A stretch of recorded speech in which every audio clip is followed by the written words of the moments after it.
આ તારીખે વાતાવરણમાં મોટો પલટો 40,000 ખેડૂતોનું આંદોલન મુંબઈ પહોંચશે। આણંદ અને ખેડાના ખેડૂતો માટે માઠા સમાચાર। 2 લાખ રૂપિયાનું દેવું માફ થશે? ખેડૂતો સાવધાન, આધાર કાર્ડથી ખાતું ખાલી। છોટા ઉદેપુરના ખેડૂતોની વેદના। ભારતમાં કોરોના કરતાં પણ વધુ ખતરનાક વાયરસ ફેલાયો। આ ખેતી કરશે ખેડૂતોને માલામાલ। કોને નહીં મળે 2000નો હપ્તો? તળાજા માર્કેટયાર્ડ દ્વારા મોટો કાયદો।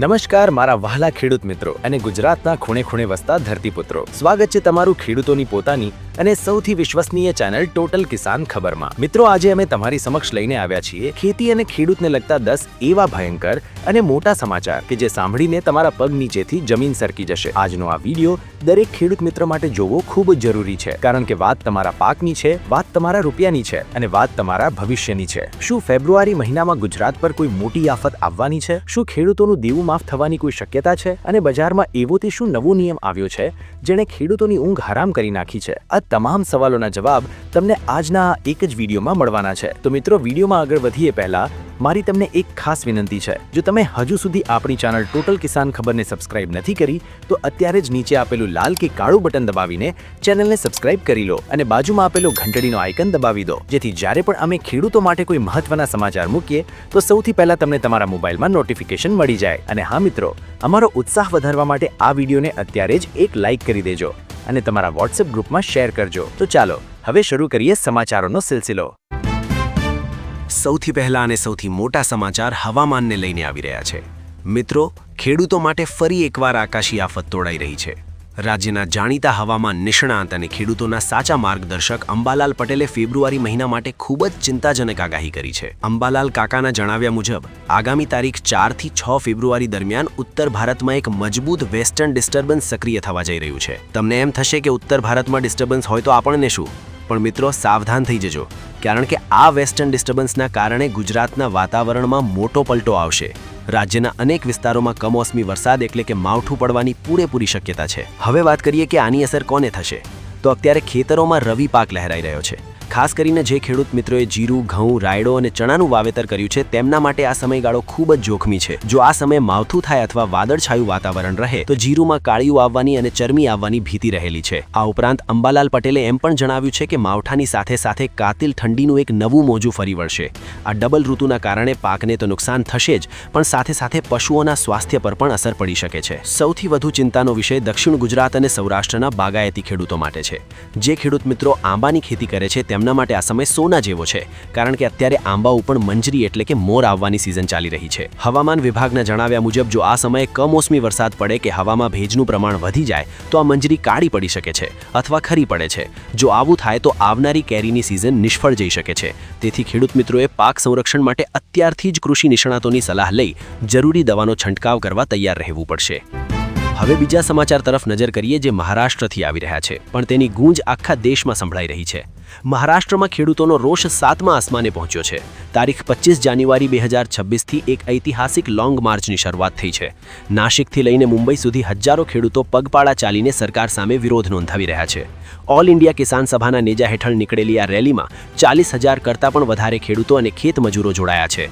આ દ્રશ્યો જોઈને સરકાર પણ ચોંકી ઉઠી છે। આ ખેડૂતો 2 ફેબ્રુઆરી સુધીમાં મુંબઈ પહોંચશે અને વિધાનસભાનો ઘેરાવો કરશે તેવી શક્યતા છે। તમને થશે કે આ ખેડૂતો શા માટે રસ્તા પર ઉતર્યા છે, તો તેમની મુખ્ય માંગણી જમીન અધિકારની છે। વર્ષોથી જંગલ જમીન ખેડતા આદિવાસી ખેડૂતોને ફોરેસ્ટ રાઇટ્સ એક્ટ હેઠળ હજુ સુધી જમીનના હક મળ્યા નથી। આ ઉપરાંત ડુંગળીમાં ભાવ, કપાસના ભાવ, સિંચાઈનું પાણી અને વીજળીના પ્રશ્નોને લઈને ખેડૂતોમાં ભારે આક્રોશ છે। આ આંદોલને સાબિત કરે છે કે જ્યારે જગતનો તાત જાગી જાય છે ત્યારે સત્તાના પાયા પણ હચમી જાય છે। ત્રીજા સમાચાર આણંદ અને ખેડા જિલ્લાના ખેડૂતો માટે માઠા છે। મિત્રો, તમાકુને આપણે ચરોતરનું કાચું સોનું કહીએ છીએ, પણ હવે લાગે છે કે સરકાર આ સોનાની ચમક ઓછી કરવા બેઠી છે। કેન્દ્ર સરકાર દ્વારા તમાકુ અને તેની પ્રોડક્ટ્સ પર જીએસટીમાં જે તોતિંગ વધારો કરવામાં આવ્યો છે તેના કારણે વેપારીઓ અને ખેડૂતો બંને મુસીબતમાં મુકાયા છે। 1 ફેબ્રુઆરી 2026થી ટેક્સનું નવું માળખું લાગુ થવાનું છે। આણંદ જિલ્લામાં આ વર્ષે 72,000 હેક્ટરથી વધુ જમીનમાં તમાકુનું વાવેતર થયું છે। ખેડૂતોએ રાત દિવસ મહેનત કરીને પાક તૈયાર કર્યો છે, પરંતુ હવે જ્યારે પાક વેચવાનો સમય આવ્યો છે ત્યારે વેપારીઓ અવઢવમાં છે। વેપારીઓનું કહેવું છે કે નવા ટેક્સના કારણે ધંધો કરવો મુશ્કેલ બનશે, એટલે તેઓ આગામી સિઝનનો પાક ખરીદશે કે કેમ તે મોટો પ્રશ્ન છે। જો વેપારીઓ તમાકુ નહીં ખરીદે તો 2,40,000 ખેડૂતોના ઘરમાં અંધારું છવાઈ જશે। ખેડૂતોની માંગ છે કે સરકારે જીએસટીના દરોમાં ફેરવિચારણા કરવી જોઈએ, જેથી ખેડૂતો બરબાદ થતા બચી જાય। ચોથા સમાચાર એવા છે જેની દરેક ખેડૂત મિત્ર આતુરતાથી રાહ જોઈ રહ્યા છે। વાત છે દેવા માફીની. શું ગુજરાતના ખેડૂતોનું દેવું માફ થશે? મિત્રો, અત્યારે સોશિયલ મીડિયા, યુટ્યુબ અને ગામના ચોરેચે ચૌટે એક જ વાત ચાલી રહી છે કે 2026ના બજેટમાં સરકાર ખેડૂતોને મોટી ભેટ આપી શકે છે. એવી પ્રબળ શક્યતા સેવાઈ રહી છે કે સરકાર 2 લાખ રૂપિયા સુધીની કૃષિ લોન માફ કરી શકે છે.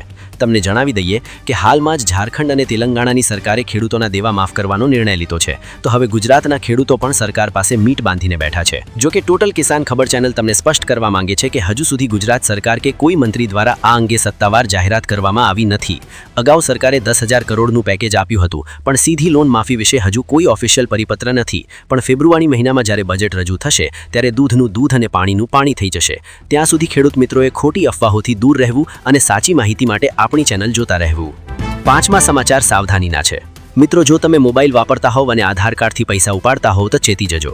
સાયબર ગટિયાઓ હવે ખેડૂતોને લૂંટવા માટે મેદાને પડ્યા છે.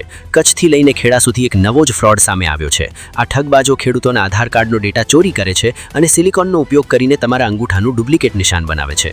આ લોકોની રીત એટલી ખતરનાક છે કે તમને ખબર પણ નહીં પડે અને તમારું ખાતું ખાલી થઈ જશે.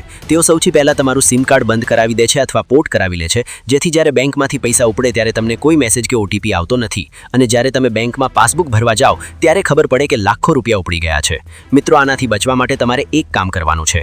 આધાર એપ્લિકેશન ડાઉનલોડ કરો અને તેમાં તમારો બાયોમેટ્રિક ડેટા લોક કરી દો. અને જો તમારું સિમ કાર્ડ અચાનક બંધ થઈ જાય તો તરત જ કંપની અને બેંકનો સંપર્ક કરો. છઠ્ઠા સમાચારમાં આપણે વાત કરીશું છોટા ઉદેપુર જિલ્લાના કપાસ પકવતા ખેડૂતોની વેદના વિશે. સરકાર વાતો તો ખેડૂત હિતની કરે છે, પણ જ્યારે અમલ કરવાનો વારો આવે ત્યારે ખેડૂતોને રઝળવાનો વારો આવે છે. CCI દ્વારા કપાસનો ટેકાનો ભાવ 8,060 રૂપિયા જાહેર કરવામાં આવ્યો છે. આ ભાવ સારો કહેવાય, પણ તકલીફ એ છે કે સરકારે 16 જાન્યુઆરી 2026થી ઓનલાઈન રજિસ્ટ્રેશન બંધ કરી દીધું છે. હવે જે ખેડૂતો અંતરિયાળ ગામડામાં રહે છે, જેમના સુધી માહિતી નથી પહોંચી, તેઓ જ્યારે કપાસ લઈને વેચવા જાય છે ત્યારે તેમને ના પાડવામાં આવે છે. ખેડૂતો મૂંઝવણમાં છે કે હવે કપાસ કોને વેચવો. મજબૂરીમાં ખેડૂતોએ ખાનગી વેપારીઓને માત્ર 7600 રૂપિયામાં કપાસ વેચવો પડે છે. એટલે કે 1 ક્વિન્ટલે 500 રૂપિયાની ખોટ ખેડૂતો ખાઈ રહ્યા છે. એક બાજુ કુદરતી આફતો અને બીજી બાજુ સરકારી અવ્યવસ્થા. ખેડૂત બિચારો પીસાઈ રહ્યો છે. ખેડૂતોની માંગ છે કે રજિસ્ટ્રેશન ફરીથી શરૂ કરવામાં આવે, જેથી બાકી રહેલા ખેડૂતો પોતાનો માલ ટેકાના ભાવે વેચી શકે. 7મા સમાચાર સ્વાસ્થ્યને લગતા છે અને ખૂબ જ ગંભીર છે. ભારતના એક મોટા શહેરમાં એક જીવલેણ બીમારીએ ફરી દેખા દીધી છે. સમાચાર મળી રહ્યા છે નિપાહ વાયરસ વિશે. મિત્રો, આ વાયરસ કોરોના કરતાં પણ વધારે ખતરનાક માનવામાં આવે છે. આ વાયરસ ચામાચીડિયા દ્વારા ફેલાય છે અને સૌથી ડરામણી વાત એ છે કે આનો કોઈ ચોક્કસ ઇલાજ કે રસી હજુ સુધી શોધાઈ નથી. ડિસેમ્બર 2025ના અંતમાં એક દર્દીને આ વાયરસનો ચેપ લાગ્યો હતો. હવે તેની સારવાર કરતા ડોક્ટર, નર્સ અને અન્ય સ્ટાફને પણ આ ચેપ લાગ્યો છે. હોસ્પિટલને હાઈ એલર્ટ પર રાખવામાં આવી છે. આ વાયરસમાં મૃત્યુદર 50 થી 70% જેટલો ઊંચો છે. ભલે આ સમાચાર શહેરના હોય, પણ ગામડાના ખેડૂતોએ પણ સાવચેત રહેવું જરૂરી છે. ખાસ કરીને જ્યાં ચામાચીડિયાનો વસવાટ હોય ત્યાં જવાનું ટાળવું જોઈએ અને ફળ ખાતા પહેલા તેને બરાબર ધોઈને ખાવા જોઈએ. 8મા સમાચાર થોડી રાહત આપનારા છે. જે ખેડૂતો કંઈક નવું કરવા માંગે છે તેમના માટે સૌરાષ્ટ્રથી સારા સમાચાર છે. સૌરાષ્ટ્રમાં હવે ખેડૂતો પરંપરાગત ખેતી છોડીને બાગાયતી પાકો તરફ વળ્યા છે, જેમાં શક્કરટેટી એટલે કે ટેટીની ખેતી ખૂબ જ સફળ થઈ રહી છે. જૂનાગઢ કૃષિ યુનિવર્સિટીના વૈજ્ઞાનિકોનું કહેવું છે કે સૌરાષ્ટ્રની જમીન અને આબોહવા ટેટીના પાક માટે શ્રેષ્ઠ છે. જો તમે યોગ્ય પદ્ધતિથી ખેતી કરો તો 1 હેક્ટરે 10 થી 20 ટન જેટલું મબલક ઉત્પાદન મેળવી શકો છો. જે ખેડૂત મિત્રો ટેટીનું વાવેતર કરવા માંગતા હોય તેમના માટે અત્યારે ફેબ્રુઆરી મહિનો સૌથી ઉત્તમ છે. તમે પૂસા સરબતી, પૂસા મધુ કે પંજાબ સુનહેરી જેવી જાતો વાવી શકો છો. ઓછા સમયમાં અને ઓછા પાણીએ વધુ નફો કમાવવો હોય તો ટેટીની ખેતી એક ઉત્તમ વિકલ્પ સાબિત થઈ શકે છે. 9મા સમાચાર પ્રધાનમંત્રી કિસાન સન્માન નિધિ યોજનાને લઈને છે. શું તમને 2000 રૂપિયાનો હપ્તો મળે છે? જો હા, તો આ સમાચાર તમારા માટે છે. પોરબંદર જિલ્લા સહિત સમગ્ર ગુજરાતમાં હજુ પણ હજારો ખેડૂતોનું KYC બાકી છે. પોરબંદરમાં જ 6000થી વધુ ખેડૂતોનું વેરિફિકેશન બાકી બોલે છે. સરકાર દ્વારા સ્પષ્ટ સૂચના આપવામાં આવી છે કે 31 જાન્યુઆરી 2026 સુધીમાં જે ખેડૂતો પોતાનું રજિસ્ટ્રેશન અને KYC પૂર્ણ નહીં કરે તેમને આગામી 22મો હપ્તો મળશે નહીં. તો ખેડૂત મિત્રો, આળસ છોડો અને આજે જ તમારા ગામના VCE ઓપરેટર પાસે જાઓ અથવા નજીકના કોમન સર્વિસ સેન્ટર પર જઈને તમારી વિગતો અપડેટ કરાવી લો. તમે ઘરે બેઠા PM કિસાન પોર્ટલ પર જઈને પણ આધાર કાર્ડ લિંક કરી શકો છો.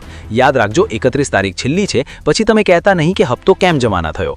10મા અને છેલ્લા સમાચાર ભાવનગરના તળાજા માર્કેટ યાર્ડથી આવી રહ્યા છે. જે ખેડૂત મિત્રો ડુંગળી પકવે છે અને વેચવા જાય છે તેમના માટે આ સમાચાર ખૂબ જ અગત્યના છે. તળાજા યાર્ડમાં 26 જાન્યુઆરી 2026થી એક કડક નિયમ લાગુ કરવામાં આવ્યો છે.